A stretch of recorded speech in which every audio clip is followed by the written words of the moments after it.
बिस्मिल्लाहिर्रहमानिर्रहीम। अस्सलाम वालेकुम। आप हमारा YouTube channel voice of overseas देख रहे हैं। मैं हूं आपका दोस्त तौकीर साजिद। तमाम दोस्तों को माह रमज़ान मुबारक।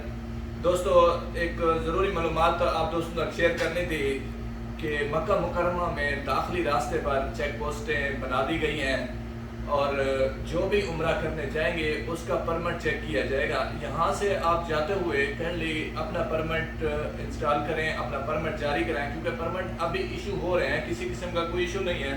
ये ना हो कि आपको चेक पोस्ट से वापस कर दिया जाए और या आपको चालान कर दिया जाए। चेक पोस्टें तैनात कर दी गई हैं, इजाज़तनामा दिखा कर ही आप उम्रा के लिए जा सकते हैं। सऊदी अरब में क्योंकि 2 साल बाद माह रमज़ान में उम्रा की इजाज़त दी गई है पूरी गुंजाइश के मुताबिक, इसलिए लोग मुख्तलिफ सिटीज़ से आ रहे हैं, लेकिन उसके लिए ज़रूरी है कि इजाज़तनामा लेकर आएँ। इसी तरह 2 साल बाद हरम शरीफ में, हरम पाक में दस्तरखान की भी इजाज़त दे दी गई है। अल्हम्दुलिल्लाह अब अफ्तारी का सारा निज़ाम दस्तरखान पे ही, वहीं पे आप अफ्तारी कर सकेंगे और सहरी भी कर सकेंगे। कोई दोस्तों के सवालात थे खरूज निहाई के हवाले से। फैमिली खरूज निहाई अगर इकामा एक्सपायर है तो कैसे लगाया जा सकता है? भाई, उसके लिए एक ही तरीका है कि खरूज निहाई जाने के लिए अगर आपका इकामा एक्सपायर है तो आपको फैमिली को ब्लैक लिस्ट करके ही भेजना होगा, या एम्बेसी के थ्रू या शमेसी के थ्रू। तो खरूज निहाई आपका लग जाएगा, लेकिन फैमिली दोबारा वापस नहीं आ सकेगी।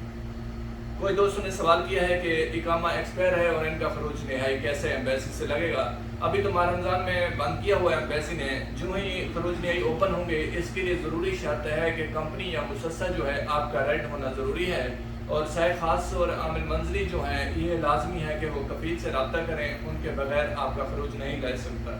अगर आपका हरूब है किसी भी साय खास का, आमिल मंजरी का, इनका, तो तब जाकर आप एम्बेसी में नहीं जाएंगे, मिनिस्ट्री ऑफ लेबर में जाएंगे, वहाँ से आपका खरूज लगेगा।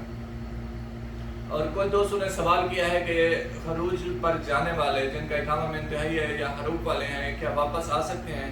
इकामा एक्सपायरी वालों के लिए है गुंजाइश कि वो वापस आ सकेंगे 5 साल बाद, लेकिन हरूब वालों के लिए 2021 के लॉ के मुताबिक ये कभी भी वापस नहीं आ सकते। ये फॉरएवर ब्लैक लिस्ट कर दिए जाते हैं, लेकिन इनके लिए है कि उम्रा और हज के लिए वापस आ सकते हैं। ये तमाम तर तफसीलात आप दोस्तों तक शेयर करनी थी। दोस्तों, चैनल को सब्सक्राइब करें, शेयर करें दोस्तों में। अपना बहुत सारा ख्याल रखिएगा, दुआओं में याद रखें। अल्लाह निगहबान। अस्सलाम वालेकुम।